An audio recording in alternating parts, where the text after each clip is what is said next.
Halo pemirsa, senang sekali saya Suwiryo bisa hadir menemani Anda hari ini. Bagaimana kabar Anda hari ini? Semoga tetap sehat dan selalu semangat dalam beraktivitas.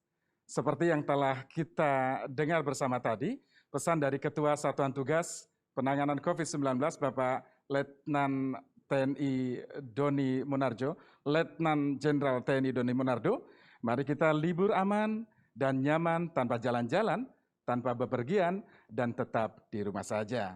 Serta jangan lengah dan lelah untuk disiplin menerapkan protokol kesehatan kapanpun dan dimanapun.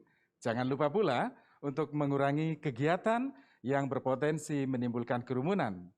Nah, tema dialog kita hari ini adalah mutasi virus corona.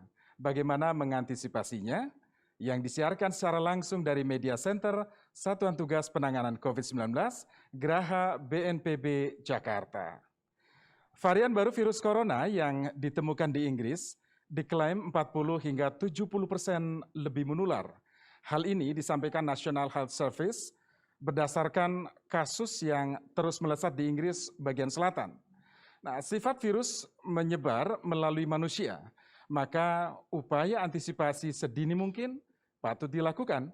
Sementara ini, pemerintah melarang warga Inggris dan Australia masuk ke Indonesia karena potensi penularan yang sangat cepat. Maka diperlukan respon yang tidak kalah cepat dari kita semua. Seluruh elemen masyarakat harus berperan aktif dan waspada dengan selalu disiplin untuk menerapkan protokol kesehatan. Lalu, sejauh mana mutasi virus itu telah terjadi? Bagaimana kita dapat mengenali gejalanya dan apa saja strategi yang harus ditempuh? Untuk mengetahui kaitan strain COVID-19 terbaru dengan vaksin yang saat ini tengah dalam tahap uji klinis, serta deteksi virus melalui tes PCR, telah hadir sore ini Profesor Bambang Brojonegoro PhD, Menteri Riset dan Teknologi. Selamat sore, Prof. Selamat sore. Bagaimana kabarnya, Prof? Alhamdulillah sehat. Alhamdulillah sehat ya, Prof ya. Terima kasih sudah hadir sore ini, Prof. Dan bagaimana sebaiknya respon masyarakat terkait strain COVID-19 terbaru dan vaksin COVID-19 telah hadir Koordinator Tim Pakar dan Juru Bicara Pemerintah untuk penanganan COVID-19, Profesor Wiku Adhisa Smito. Selamat sore, Prof. Selamat sore, Mas Wiryo. Sehat ya, Prof ya? Alhamdulillah, Alhamdulillah. sehat. Selamat sore juga. Dan selanjutnya, sebelum memulai perbincangan ini, saya akan perkenalkan juga Profesor Dr. Amin Subandrio, PhD, SPMK. Beliau adalah Guru Besar Ilmu Mikrobiologi, Kepala Lembaga Biologi Molekuler Eijkman. Dan selamat sore, Prof. Salam sehat ya, Prof. Selamat sore, salam sehat selalu. Alhamdulillah. Terima kasih sudah hadir bersama kami di sini, Prof. Pendengar, sebelum memulai perbincangan ini, kami juga nanti akan mengajak Anda untuk tetap mengingatkan bahwa protokol kesehatan itu sangat penting, karena ini adalah kunci untuk tetap terhindar dari penularan COVID-19. Baik, sebelum kita memasuki, nanti akan ada sesi tanya jawab, saya akan memulai dari Profesor Bambang Brojonegoro terlebih dahulu ya, untuk memaparkan apa sih upaya yang pemerintah telah lakukan, Prof. Ya, baik, terima kasih.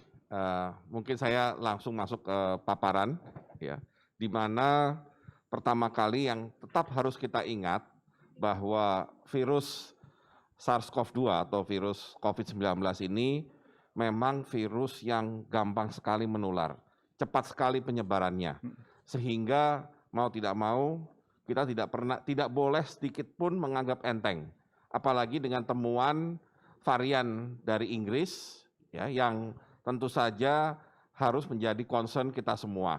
Ya. Virus SARS-CoV-2 adalah virus RNA yang tergolong paling besar dalam keluarga virus corona. Jadi keluarga virus corona itu banyak, ya, beberapa sudah menjadi wabah seperti SARS, kemudian MERS, dan sekarang SARS-CoV-2. Dan kebetulan virus SARS-CoV-2 ini yang paling besar, ya. Dan kemudian yang juga harus diperhatikan, cara penularannya adalah seperti yang kita tahu melalui droplet. Jadi sangat mudah melalui butiran air, ya. yang bisa terjadi kalau kita bicara dan seterusnya. Jadi penularannya antar manusia, ya, dan sangat mudah. Dan kemudian daya tularnya sangat tinggi, 20 kali dibanding SARS, ya. Kalau mungkin ada yang sebagian masih ingat waktu SARS kejadian di tahun 2000-an, ya, sempat membuat beberapa negara juga berhenti kegiatan ekonominya. Yang ini 20 kali, ya. Dan satu lagi, virus ini mudah beradaptasi dengan host. Nah, karena mudah beradaptasi dengan host, ya, dan virus itu hanya bisa hidup kalau ada hostnya. Nah, maka terjadilah mutasi, ya. Mutasi itu terjadi karena adaptasi dari virus itu terhadap host. Dan kemudian proses mutasi dan adaptasi itu terjadi baik dari host ke host, ya, dari orang ke orang, kemudian akhirnya juga lintas etnisitas, ya, dari satu etnis ke etnis lain, dan akhirnya dari satu wilayah ke wilayah lain, ya. Jadi kalau dilihat begitu mudahnya penyebaran ini. Nah, pada saat ini seperti kita tahu sudah disampaikan oleh pihak Inggris mengenai varian baru, ya. Namanya memang mungkin masih terlalu panjang, ya. Jadi varian under investigation 2020-12-01, 1 Desember 2020. Mungkin untuk mudahnya Mas Wiryo, kita sebut saja SARS-CoV-2 yang varian Inggris, ya. Nah, sebenarnya pertama kali varian ini diketemukan di Inggris sudah 20 September, jadi hampir akhir September 2020. Dan per 13 Desember sudah lebih dari 1.100 kasus yang terdeteksi di Inggris Raya, ya.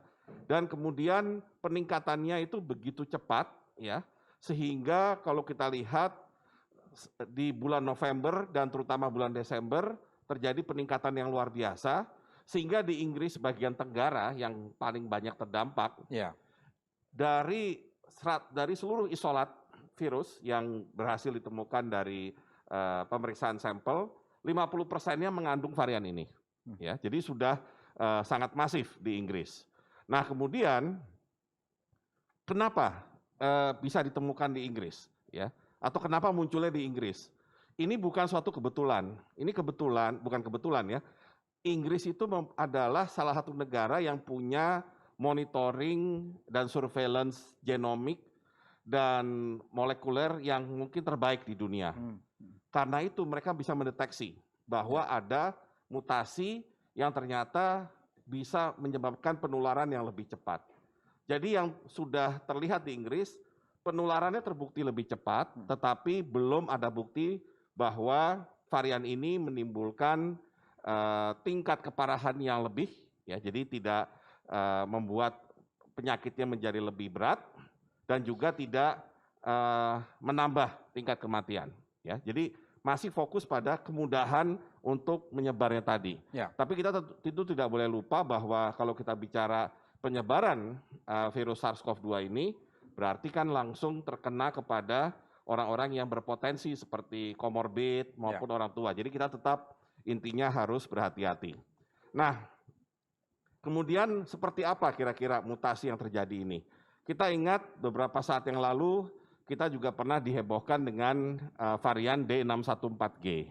Yang waktu itu dari lapangannya tidak terbukti menimbulkan penyebaran yang lebih cepat, demikian juga keparahan dan kematian. Nah, jadi bedanya yang sekarang ini ternyata memang dilihat dari data, penyebarannya memang lebih cepat.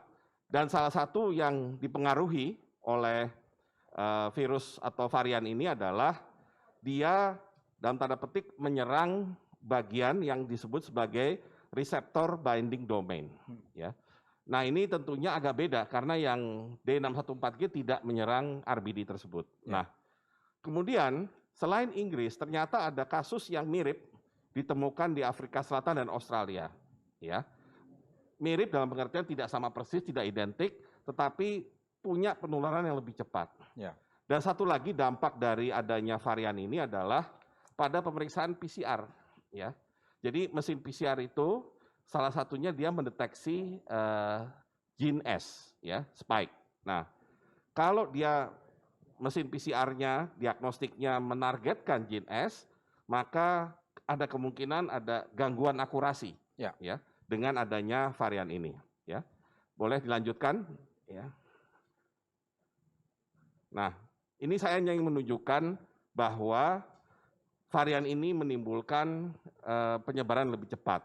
Nah, di Inggris, misalkan kalau kita lihat grafiknya yang sebelah kanan, terjadi kenaikan, ya. Dan saat ini posisi Inggris R-nya itu lebih dari 1. Artinya kalau satu orang membawa virus, dia akan menyebarkan ke lebih dari 1 orang, ya. Padahal target kita kan harus 1 orang atau tidak ada yang ditularkan. Ya. Jadi terjadi peningkatan, ya. Kemudian data berikutnya bisa disampaikan, lanjut. Ini menunjukkan bahwa di daerah Inggris Tenggara, ya, jadi termasuk London di situ, terjadi peningkatan kasus harian yang jauh lebih cepat dibandingkan kasus nasional se-Inggris. Ya. Jadi memang varian ini yang menyebabkan terjadinya peningkatan kasus harian lebih cepat. Ya, lanjut. Nah, satu lagi juga setelah dilihat sampel-sampel positif, ya, yang terjadi di Inggris di awal bulan Desember, ternyata mayoritas di London bahkan sampai 60% itu sudah mengandung varian tersebut. Jadi memang varian baru ini harus benar-benar diwaspadai. Ya, lanjut. Nah, kita melihat beberapa hari atau beberapa minggu terakhir, begitu banyak negara yang mulai membatasi atau melarang ya, pergerakan orang dari Inggris ke negaranya. Nah, kemudian ada negara seperti China yang kemudian memberi perlakuan khusus kepada orang dari Inggris yang datang dengan karantina lebih lama, atau Korea yang barangkali sedang mereview bagaimana syarat orang itu bisa keluar dari karantina, khusus terutama yang dari Inggris. Ya, lanjut. Nah, apa implikasinya? Ini kan topik dari talk show kita pada sore hari ini. Ya, pertama tentunya kita harus sangat waspada, ya, dengan tingkat peningkatan kasus positif dan juga infeksi yang makin tinggi. Tentunya kita harus menjaga agar varian ini tidak sampai ikut membuat keadaan menjadi lebih berat, ya. Tetapi saat ini kalau kita coba simpulkan, belum ada bukti yang menunjukkan varian ini sudah ada di Indonesia atau sudah menyebar di Indonesia. Belum ada bukti, ya. Belum ada bukti. Meskipun harus diakui genomic dan molecular surveillance kita tidak secanggih seperti Inggris, ya. Nah, kalau kita lihat ada 2 negara tetangga kita yang sudah kedatangan varian ini. Yang satu adalah Australia dan kemudian baru saja itu adalah Singapura. Kasusnya 1 orang, tapi itu artinya kita sudah mulai harus lebih berhati-hati karena makin dekat dengan kita, ya. Nah, meskipun saat ini belum ada bukti bahwa varian ini menimbulkan peningkatan keparahan penyakit, namun bukan berarti ini pasti seperti itu, ya. Karena ini masih perlu bukti, informasi dan penelitian lebih lanjut, ya. Nah, tentunya kita harus selalu mengikuti best practice seperti yang disarankan oleh berbagai institusi, WHO dan juga European CDC, yaitu pertama memberi perhatian terhadap kinerja PCR test yang menargetkan gene S, ya, karena berarti ada kemungkinan akurasinya terganggu.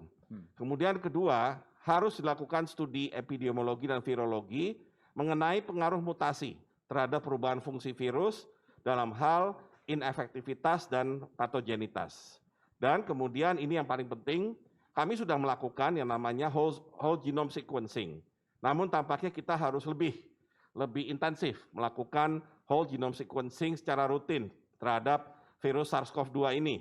Dan yang paling penting berbagi data, ya, baik antar negara maupun antar institusi yang melakukan whole genome sequencing di Indonesia. Dan terakhir, ya, kebetulan Lembaga Biologi Molekuler Eijkman yang dipimpin Prof. Amin Subandrio ada di bawah koordinasi Kemenristek BRIN. Kami sudah melakukan pemetaan SARS-CoV-2 dari 1.000 sampel klinis dari berbagai daerah, ya. Dan harapannya kita bisa memahami distribusi dan pola penyebaran virus serta mendeteksi tadi kemungkinan varian tersebut barangkali sudah muncul di Indonesia. Nah, itu harus dilakukan surveillance yang lebih ketat Dan kami juga tentunya akan bekerja sama dengan universitas maupun lembaga lain yang selama ini juga melakukan whole genome sequencing. Dengan satu catatan, kita harus semua berbagi data, berbagi informasi, sharing data. Tidak boleh ada yang disembunyikan, karena ini kita berhadapan dengan musuh dalam tanda petik yang tidak kelihatan. Dan ternyata juga belum kita kenal sepenuhnya. Jadi penting sekali untuk kita meningkatkan yang namanya molecular dan genomic surveillance. Demikian mungkin yang bisa saya sampaikan Mas Wiryo. Baik, Prof, langsung Prof, karena kita kan belum tahu tingkat keganasan dari virus ini, Prof ya. Yang kita ketahui bahwa mutasi virus ini penularan yang lebih cepat. Nah, apakah ada potensi bahwa virus ini juga meningkatkan keganasan ya virus ini sehingga meningkatkan kematian yang begitu banyak? Sampai saat ini belum ada bukti, ya. Saya menggunakan kata belum di sini, bukan kata tidak. Jadi artinya kita tetap harus waspada sekali. Tapi sampai saat ini memang belum ada bukti mengenai tingkat keganasan penyakit akibat virus ini dan juga tingkat kematian yang terjadi. Oke, baik. Prof. Wiku, bagaimana masyarakat harus mewaspadai penularan virus COVID-19 ini yang sekarang bahkan telah berubah dalam varian yang baru, Prof? Baik, terima kasih Mas Wiryo, para pendengar El Sinta. Jadi pada prinsipnya untuk menghindari penularan seperti ini adalah menjalankan protokol kesehatan. Apapun virusnya, varian yang manapun, selalu kita harus tetap waspada dan selalu menjalankan protokol kesehatan. Karena itu adalah proteksi diri kita yang kita miliki sekarang. Dengan cara kita menjaga jarak, menggunakan masker, mencuci tangan, itu adalah cara yang paling murah, yang efektif kalau dijalankan secara kolektif seluruh masyarakat. Jadi virusnya tidak punya kesempatan untuk menulari kita, karena setiap kali menulari terjadi infeksi, maka di situ potensi terjadi mutasi virus itu sendiri. Jadi kalau kita bisa menjaga supaya tidak terjadi penularan, maka virusnya akan tertekan sehingga tidak melakukan mutasi. Oke, jadi memang kuncinya adalah 3 tadi ya. Jadi memakai masker, mencuci tangan dan menjaga jarak meskipun terkesan biasa, tapi itu justru kunci untuk mencegah penyebaran virus itu ya, Prof ya. Oke, Prof, varian virus yang terus berkembang seperti ini kan, apakah juga akan berpengaruh terhadap herd immunity atau kekebalan komunitas atas wabah ini, Prof? Ya, jadi virusnya virus corona dan tentunya untuk menciptakan herd immunity terhadap penyakit tertentu, maka perlu jumlah orang yang memiliki kekebalan. Timbulnya kekebalan bisa saja karena tertular kemudian sembuh, atau bisa juga melalui upaya vaksinasi. Tentunya vaksinasi yang efektif cocok terhadap virus yang beredar. Selama virus yang beredar tidak berubah secara drastis dalam rangka penularannya, maka itu akan bisa menciptakan herd immunity terhadap virus spesifik tersebut. Oke, baik. Prof. Bambang, apakah ada gejala khusus ketika menginfeksi tubuh dibandingkan dengan varian virus sebelum bermutasi? Ya, mungkin sebelum menjawab tadi ada satu poin penting yang belum saya sampaikan. Jadi meskipun varian dari Inggris ini menyerang namanya reseptor binding domain, yang sangat penting dalam pengembangan vaksin atau efektivitas vaksin, tapi paling tidak meskipun yang diserang ada RBD, tapi RBD-nya sendiri tidak akan terganggu struktur maupun antigenisitasnya. Jadi artinya vaksin masih tetap efektif meskipun ada varian baru ini. Ini pesan penting yang perlu kami sampaikan. Nah, kalau mengenai tadi gejala penyakit, masalahnya sekarang adalah tingkat penularan yang cepat, ya. Dan tingkat penularan yang cepat ini jangan kita lihat dari segi penyakitnya saja, tapi bahwa orang yang kena, meskipun itu OTG, ya, tapi dia tertular, maka kalau varian itu yang dia dapatkan, misalkan, maka dengan cepat sekali akan menular ke orang lain. Kalau dengan R di atas 1, kan berarti misalkan satu anak muda bisa menulari lebih dari 1 orang. Nah, bisa saja menulari anak muda lain yang barangkali juga OTG juga, tapi bisa menulari orang tua atau menulari orang yang komorbid. Jadi kita harus melihat bahayanya justru di situ, dengan penularan yang lebih cepat dan lebih mudah.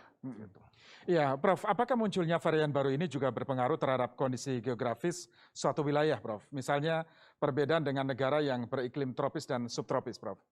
Ya, ini mungkin Prof. Amin nanti bisa menjawab, tapi pandangan saya kita jangan terlalu mudah ya, terbawa dengan pendapat atau hipotesa bahwa yang iklimnya lebih hangat seperti kita, tropis maupun subtropis itu akan lebih imun lah, lebih tahan terhadap virus COVID dibandingkan yang dingin, ya. Artinya poinnya Prof. Wiku tadi bahwa virus ini gampang bermutasi. Jadi artinya kita harus selalu mengantisipasi mutasi ini akan selalu terjadi. Kasus D614G itu pun kita lihat awalnya kan kita mendapatkan info itu dari Malaysia, ya, meskipun tidak menimbulkan atau tidak terbukti lebih gampang menular maupun lebih ganas. Iya, Prof. Amin, bagaimana peluang dari mutasi virus ini yang kemudian mungkin bisa berpengaruh terhadap rencana vaksinasi yang akan kita lakukan, Prof. Amin? Terima kasih, Mas Wiryo. Jadi intinya adalah virus corona ini memang mudah mutasi. Sebagaimana virus-virus lain, setiap kali dia bereplikasi, setiap kali dia memperbanyak diri, terjadi mutasi secara acak, ya, secara random. Dan kemudian terjadi proses seleksi. Kalau virusnya mutasi kemudian tambah buruk buat dia akan mati. Tapi kalau dia mengalami mutasi yang menyebabkan dia lebih fit terhadap lingkungannya, dia survive. Jadi kita lihat makin lama kalau dia mutasi untuk adaptasi, makin baik karena ada proses seleksi. Ya. Nah, dikaitkan dengan vaksinasi, tadi sudah disampaikan oleh Pak Menteri bahwa sejauh ini, sebelum ini ya, mutasi itu terjadi di protein S tapi bukan di reseptor binding domain. Jadi bukan di bagian ujung sekali yang menempel pada sel manusia. Nah, pada mutasi yang baru ini memang sudah mulai terjadi mutasi di RBD, tapi hanya beberapa poin dan itu belum sampai mengubah struktur maupun sifat antigennya, sehingga sejauh ini belum mengganggu kinerja vaksin. Kemudian tadi ada pertanyaan tentang geografis. Betul. Saya jawab sekalian. Sebenarnya situasi saat ini sudah menjawab pertanyaan itu. Karena terjadi di Inggris yang dingin saat ini, dan sekarang sudah ada di Australia yang saat ini musim panas, dan ada di Singapura yang tidak berbeda dengan Indonesia.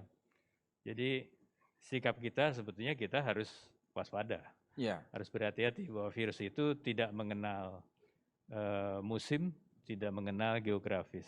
Iya, Prof, sudah sampai di Singapura, Prof, ya, dekat sekali dengan kita. Kita perlu takut, khawatir, atau bagaimana kita menyikapinya, Prof? Ya, intinya kita berhati-hati, bukan terus panik, ya, terlalu khawatir. Nah, kehati-hatian itu harus diterjemahkan menjadi upaya kita untuk meningkatkan kemampuan untuk satu, mendeteksi, yang kedua tentu merespons, dan yang ketiga mencegah jangan sampai dia masuk ke Indonesia dengan mudah. Ya, memang tidak terlalu mudah sih untuk mendeteksi itu karena pintu kita terlalu banyak juga. Iya, baik. Prof, kita tahu bahwa kita kan sedang mengembangkan vaksin merah putih ya, Prof. Progresnya bagaimana, Prof? Saat ini dalam persentase mungkin saya bisa cerita sekitar 60% dari proses laboratoriumnya. Dan insya Allah sesuai dengan jadwal yang sudah dibuat, bulan Maret 2021 kami sudah bisa memberikan bibit vaksinnya ke industri, dalam hal ini Bio Farma, untuk dilanjutkan ke uji selanjutnya, uji preklinik, uji klinik 1, 2, dan 3. Sejauh ini progresnya on the track ya, Prof, ya? Sejauh ini masih on the track. Baik. Prof Wiku, kita tahu bahwa laporan Satgas menunjukkan penyebaran virus ini berkaitan dengan tingkat mobilitas individu, Prof ya. Nah, varian ini justru muncul saat momen menjelang libur, Prof. Nah, di mana kemungkinan mobilitas penduduk juga akan tinggi. Nah, bagaimana kita menyikapinya, Prof? Ya, baik. Jadi melihat perkembangan terkini dan kebetulan munculnya pas liburan panjang, Natal dan Tahun Baru, jadi masyarakat harus betul-betul waspada. Jadi ini adalah peringatan. Kalau kita tahu seperti ini, jangan kita lawan keadaan ini. Sebaiknya kita tidak melakukan perjalanan. Kita menghindari mobilitas penduduk. Karena mobilitas penduduk itu akan meningkatkan kemungkinan virus itu untuk menular. seandainya virus itu sudah ada di daerah Asia, Ya. dengan mobilitas penduduk antar negara berpotensi untuk masuk ke Indonesia. Begitu juga sebaliknya. Di dalam Indonesia pun juga kita harus membatasi mobilitas penduduk. Lebih baik kita tinggal di rumah saja, liburan dengan aman dan nyaman, tanpa harus melakukan jalan-jalan dan seterusnya, yang menimbulkan potensi penularan. Ya. Karena kalau kita melakukan perjalanan dan mobilitas, itu memberi kesempatan kepada virus itu untuk menular. Apalagi kalau virus varian baru ini, maka potensi menularnya menjadi lebih tinggi. Demikian. Jadi sebaiknya menahan diri ya Prof ya. Tidak harus bepergian keluar, liburan keluar jika itu membahayakan, apalagi di tengah pandemi seperti sekarang ya Prof ya. Ya, jadi betul-betul kita harus bisa menahan diri, waspada, menjadi orang yang bertanggung jawab, karena jangan sampai kita menulari orang lain. Betul.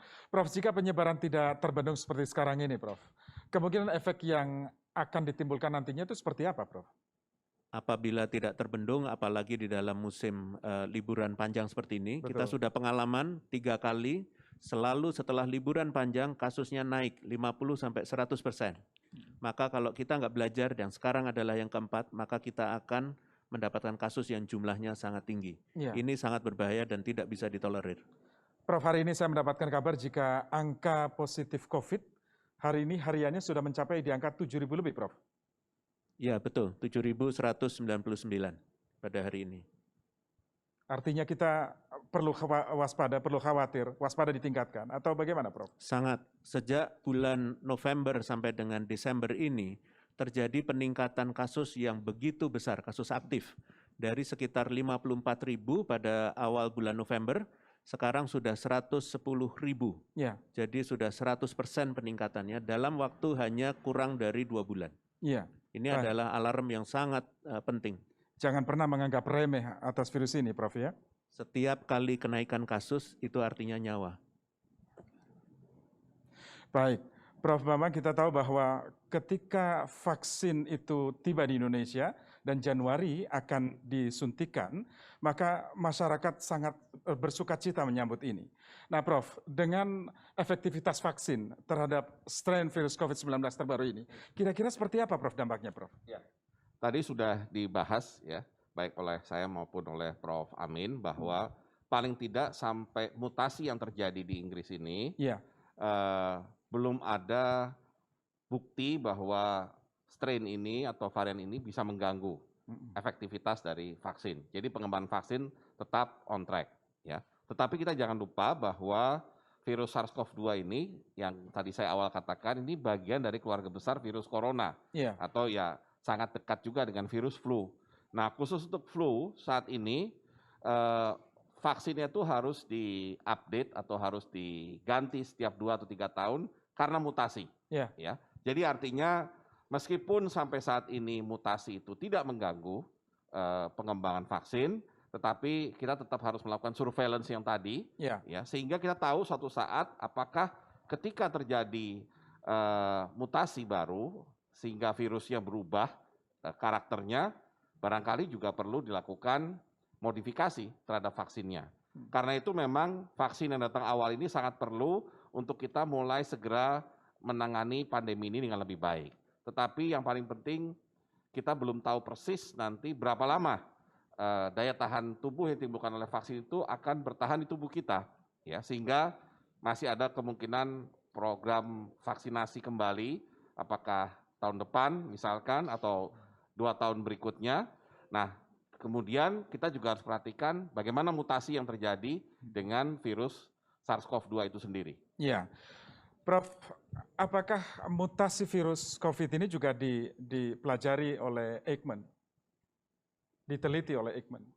Ya tentu, jadi tugas kami memang sejak awal, bahkan sejak awal sekali pandemi ini bulan Januari, kami sudah berupaya untuk mendapatkan virus yang menyebabkan pandemi ini, mulai yang paling dekat dengan yang aslinya dari Wuhan. Jadi sudah kita ikuti terus sampai yang terakhir kami dapat informasinya adalah diisolasi sekitar bulan Agustus September, yaitu kita bisa melihat ada perubahan pola mutasinya dari virus-virus itu. Nah, saat ini kami sedang dalam proses untuk mempelajari yang virus-virus di bulan November, Desember agar mendapatkan data lebih terkini, termasuk yang berkaitan dengan virus mutasi di Inggris ini. Ya, sehingga kalau memang sudah ada, maka kita bisa menentukan tindakan-tindakan apa yang harus diambil. Iya. Ya. Jadi memang sejak awal sudah dipelajari itu kemungkinan-kemungkinan ya Prof ya, sehingga Ya. kita lebih sigap dalam mengantisipasinya. Baik, Prof Wiku, bagaimana meyakinkan masyarakat agar tetap patuh protokol kesehatan? Meski kini vaksin sudah di depan mata ya Prof ya? Ya, baik. Jadi sebenarnya kan kita ini perlu tameng, perlu proteksi. Proteksi pertama yang kita miliki, atau tameng pertama adalah protokol kesehatan, 3M. Akan ada tameng kedua, yaitu vaksin. Tapi vaksinnya sekarang belum diberikan. Jadi maka dari itu jangan lengah. Gunakan tameng pertama sampai dengan ada tameng kedua dan tameng keduanya efektif. Dan itu masih perlu waktu. Maka dari itu kalau kita punya 2 tameng itu, moga-moga kita memang memiliki proteksi yang sangat tinggi terhadap penularan itu. Mari kita lihat nanti kalau sudah tuntas seluruhnya. Iya, baik Prof. Beberapa waktu lalu kan kita juga sempat mengikuti pemilihan kepala daerah ya Prof ya, tanggal 9 Desember yang lalu. Nah, apakah kenaikan kasus positif yang akhir-akhir ini kembali meningkat merupakan efek kampanye saat pilkada atau ada sebab dari yang lain misalnya Prof? Baik, jadi kalau kita lihat para pemirsa pendengar dari El Sinta, bahwa pilkada ini sebenarnya mulainya sudah cukup lama, beberapa bulan yang lalu. Dan selama beberapa bulan tidak terlihat adanya efek kampanye dan seterusnya dalam kenaikan kasus. Karena kami membandingkan antara daerah yang melakukan pilkada dan yang tidak. Pada saat terjadi pencoblosannya sendiri, itu juga tidak menunjukkan efek peningkatan kasus yang signifikan. Tetapi karena ada kontak dari berbagai daerah dengan penularan yang ada terjadi di masyarakat, itulah yang berkontribusi terhadap peningkatan kasus itu. Itu yang kita amati terus. Maka dari itu jangan lengah, kita harus menghindari kerumunan, bahkan dilarang berkerumun. Karena itu berpotensi meningkatkan penularannya. Iya, sekali lagi jangan pernah menganggap remeh ya Prof ya? Iya, betul. Oke, baik. Prof Bambang, bagaimana dengan akurasi alat diagnosa yang sudah ada selama ini untuk mendeteksi strain virus baru ini, Prof? Ya. Seperti kita tahu, acuan untuk mendeteksi terjadinya penularan dari virus COVID-19 ini adalah PCR test, ya. RT-PCR yang dianggap sebagai gold standard. Dan kebetulan ada mesin PCR yang katakan mentargetkan gene S atau gene spike, ya, ketika melakukan pengetesan. Nah, ini yang terpengaruh dengan adanya varian baru ini, sehingga memang diharapkan nanti para produsen yang membuat mesin PCR ini bisa melakukan modifikasi terkait akurasi yang menargetkan gene S tersebut, ya. Dan ini mudah-mudahan bisa segera dilakukan setelah kita melihat bahwa di Inggris sudah begitu banyak kasus dan mulai sudah menyebar ke negara lain. Ya. Oke, Prof. Amin, saya mengajukan pertanyaan dari pendengar, kita selingi saja ya. Ini dari Bu Endang di Semarang, mungkin Prof. Amin bisa membantu untuk menjawabnya. Apakah mutasi virus ini menandakan bahwa virus corona semakin melemah atau semakin menguat eksistensinya di masa depan? Ya, tadi saya sudah sebutkan bahwa mutasi ini terjadi secara alami, secara acak, artinya tidak sistematis oleh si virus itu, tapi kemudian terjadi seleksi. Nah, kalau mutasi itu menyebabkan virusnya menjadi lemah, maka dia akan tereliminasi. Kalau mutasi itu menyebabkan virusnya bertambah, artinya meningkatkan fitness, artinya lebih cocok dengan lingkungannya, maka dia akan survive. Jadi memang itu salah satu upaya virus untuk menyesuaikan diri dengan lingkungan di mana dia berada. Ya, jadi otomatis mutasi-mutasi kalau terjadi terus makin lama akan menyebabkan si virus itu semakin fit sebetulnya. Ya, tidak harus semakin ganas, tapi dia semakin fit, artinya semakin sesuai dengan lingkungannya. Iya. Baik, saya lanjut pertanyaan Pak Nando di Palembang, Sumatera Selatan. Apakah varian baru virus corona butuh obat dan vaksin yang berbeda? dibandingkan dengan obat dan vaksin yang ada saat ini, Prof? Ya, karena tadi sudah kita bahas varian baru ini baru diketahui meningkatkan penularannya, kecepatan penularan. Tapi belum ada bukti bahwa dia menyebabkan morbiditasnya meningkat, artinya secara klinis keadaannya lebih berat atau lebih sulit diobati, ya, atau lebih cepat menyebabkan kematian, itu belum ada, belum ada buktinya. Termasuk tadi sudah disampaikan juga oleh Pak Menteri bahwa walaupun RBD-nya sudah dipengaruhi oleh mutasi, tetapi belum sampai ada perubahan struktur sehingga vaksin yang sudah dikembangkan selama ini itu masih bisa efektif. Ya. Iya, baik. Prof Wiku, pandemi ini kan memberikan kita banyak sekali pelajaran berharga, Prof ya, selama 10 bulan terakhir ini. Semua elemen masyarakat dipacu untuk mengambil langkah efisien. Namun belum ada tanda-tanda penurunan kasus positif COVID. Bahkan ditemukan strain baru yang membuat kita deg-degan nih, Prof. Nah, apa yang terjadi saat ini, Prof? Apakah kita juga sudah dalam tahap lelah dalam menghadapi pandemi ini, Prof? Ya, baik. Jadi sebenarnya kalau kasusnya tetap meningkat atau tidak terkendali sementara waktu, itu menunjukkan bahwa kedisiplinan masyarakatnya belum tinggi. Ya. Jadi kita harus meningkatkan kedisiplinan masyarakat dalam menjalankan protokol kesehatan setiap saat. Ya. Dan kalau kita bisa melakukan itu, maka kasusnya turun. Maka mari kita sama-sama membuktikan bahwa kita bisa, ini sudah 10 bulan, kita nggak tahu kapan selesainya, maka hanya bangsa yang tangguh yang bisa membuktikan bahwa kita bisa menghadapi ini. Kita sudah punya protokol kesehatan, mari kita lakukan itu, dan mari kita tunjukkan ke semua, termasuk ke dunia, bahwa bangsa Indonesia adalah bangsa yang tangguh, bisa menjalankan secara kolektif, karena kita ingin melindungi seluruh masyarakat Indonesia. Baik, saya sampaikan kembali pertanyaan dari Mary Ismail. Masalah vaksinasi apakah menjadi kewajiban bagi rakyat Indonesia divaksin? Karena ada beberapa orang yang meragukan ini. Bagaimana menyikapi persoalan ini? Apakah ada penjelasan yang lebih konkret? Saya mungkin Pak Profesor Pak Brojonegoro untuk menanggapi, silakan, Prof. Ya, vaksinasi ini mohon dilihat bukan hanya keselamatan atau kesehatan individu. Ya, jadi bukan karena saya ingin sehat maka saya ingin divaksin, ya, sehingga orang lain yang merasa cukup kuat badannya merasa tidak perlu divaksin. Yeah. Vaksinasi ini dilakukan karena kita ingin menangani pandemi ini lebih baik. Kita butuh yang namanya herd immunity atau kekebalan massal. Kekebalan massal itu baru bisa terjadi kalau kita melakukan vaksinasi 2/3 dari jumlah penduduk kita.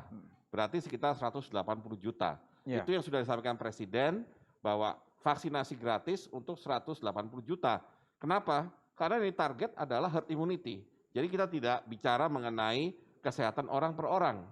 Kita bicara mengenai kesehatan kolektif, kesehatan komunitas, ya, kesehatan masyarakat. Ini public health, bukan private health, ya. Jadi mohon dicermati bahwa pemerintah tentunya akan memilih vaksin yang terbaik, melakukan program vaksinasi juga dengan secara sistematis, secara cepat, supaya kalau herd immunity tercapai, maka semua dari kita itu akan merasakan dampak bahwa COVID-19 akhirnya bisa tertangani dengan baik, ya, dan tidak perlu deg-degan atau tidak perlu khawatir seperti yang sekarang, meskipun tetap harus menjaga protokol kesehatan. Iya, baik. Prof Wiku, lalu bagaimana caranya agar semua elemen masyarakat ini ya bisa bersinergi dalam menghentikan pandemi, Prof? Ya, baik para pendengar El Sinta. Jadi sebenarnya kalau kita sadar bahwa pandemi ini adalah masalah kita bersama, dan tadi sudah dijelaskan oleh Pak Menteri bahwa ini bukan hanya untuk vaksin ini bukan hanya untuk satu orang atau individu. Ini adalah untuk kolektif seluruh bangsa. Maka mari kita gotong royong. Jadi kalau kita gotong royong dan kita juga menjalankan protokol kesehatan dan juga mau divaksin, maka akan tertimbul proteksi kolektif untuk bangsa kita. Jadi kita saling melindungi, kita saling menyelamatkan. Itulah yang jadi tujuan kita bersama. Baik, pertanyaan untuk Prof Amin dari Diah RCTI. Penyebab variasi tersebut apakah ada kemungkinan lingkungan berpengaruh termasuk inang yang berperan, Prof? Artinya strain virus SARS-CoV-2 ini akan berbeda-beda di setiap negara. Terima kasih atas pertanyaannya. Kita mesti menyadari bahwa mutasi itu memang bisa menimbulkan masalah. Tetapi mutasi itu sendiri membantu kita mengidentifikasi si virus. Berdasarkan mutasi itu kita bisa tahu virus itu dari mana. Ya, apakah virus dari Jakarta berhubungan dengan yang ada di Surabaya dan sebagainya. Nah, kita juga bisa mempelajari pola mutasi yang ada. Dari yang sudah disubmit ke GIS-8, kita bisa mengetahui misalnya virus yang ada yang bersirkulasi di Indonesia itu pola mutasinya masih berkerabat dekat dengan yang di Wuhan, yang pertama kali ditemukan Desember 2019 dan juga di daerah sini. Tapi berbeda secara jelas dari pola mutasi yang ada di Eropa, Afrika maupun di Amerika. Ya, nah, jadi dari pola mutasi itu juga nanti itu kan semua berdasarkan molekular epidemiologi. Nah, kita bisa mengatur strategi bagaimana mengendalikannya. Kemudian tadi dipertanyakan apakah dipengaruhi oleh hostnya dan sebagainya. Tentu saja karena survival dari virus itu sangat dipengaruhi oleh lingkungannya. Jadi kalau ada host yang secara genetik misalnya dia lebih rentan terhadap virus ini, maka dia akan lebih mudah. Tapi kalau yang lebih kuat imunnya, seleksi terhadap si virus itu menjadi lebih strict kan. Nah, jadi sebetulnya virus yang bisa lolos dari orang-orang yang lebih kebal, itu adalah virus yang kuat. Ya. Nah, itu bisa mempengaruhi. Jadi dengan mempelajari pola resistensi virusnya dan juga ini yang sedang akan kita mulai juga mempelajari latar belakang genetik orang-orang, terutama orang Indonesia. Nah, kita bisa mengetahui orang-orang yang mana saja dengan latar belakang genetik mana saja atau etnis mana saja yang lebih rentan terhadap infeksi ini. Iya, baik. Mudah-mudahan jawabannya membantu ya untuk jawaban dari pertanyaan dari teman RCTI. Ya, oke. Terakhir Prof. Bambang, imbauan untuk masyarakat ya, masyarakat Indonesia dalam menghadapi pandemi, khususnya libur panjang dan Natal serta tahun baru ini, akhir tahun baru ini, Prof. Kebetulan ada barangkali rumus sederhana yang bisa dipahami masyarakat, yaitu tingkat infeksi itu sama dengan jumlah virus yang menyerang kita dibagi dengan daya tahan tubuh kita atau imun kita. Nah, kalau melihat rumus tersebut, berarti kalau kita tidak ingin terinfeksi, kita berharap agar virus yang menyerang kita itu virus yang lemah, atau kita bisa menangkal virusnya. Atau kalau kita terkena virus, kita punya imun atau daya tahan tubuh yang kuat. Nah, dari situ artinya yang selalu diangkat oleh Satgas dan semua pihak di pemerintah mengenai 3M itu sangat perlu. Karena 3M itu baik mencuci tangan, menjaga jarak, ya, memakai masker, itu adalah pertahanan kita agar virus itu tidak menyerang kita. Ya. Dengan kita pakai masker, cuci tangan, kan berarti tidak ada potensi virus itu menyerang kita. Ya. Sehingga di pembilangnya tadi, jumlah virus yang menyebar itu berarti bisa kita tangkal. Ya. Nah, tapi kalaupun kemudian masih ada virus yang entah karena kita kadang-kadang lupa memakai masker, kemudian masuk, tapi kemudian kita punya imun yang kuat, maka mudah-mudahan imun itu juga tetap bisa menahan sehingga kita bisa terbebas dari virus. Jadi kesimpulannya tetap 3M ditambah kita harus terus menjaga daya tahan tubuh kita, baik dengan gaya hidup sehat, berolahraga, makanan yang tepat, dan juga kebetulan cukup banyak suplemen herbal yang barangkali juga bisa membantu untuk memperkuat daya tahan tubuh kita. Baik, terima kasih Prof. Bambang Brojonegoro, Prof. Amin Subandrio, dan Profesor Wiku Adhisa Smito. Dan tiba saatnya kita di penghujung acara, semoga bincang-bincang hari ini bermanfaat untuk kita semua.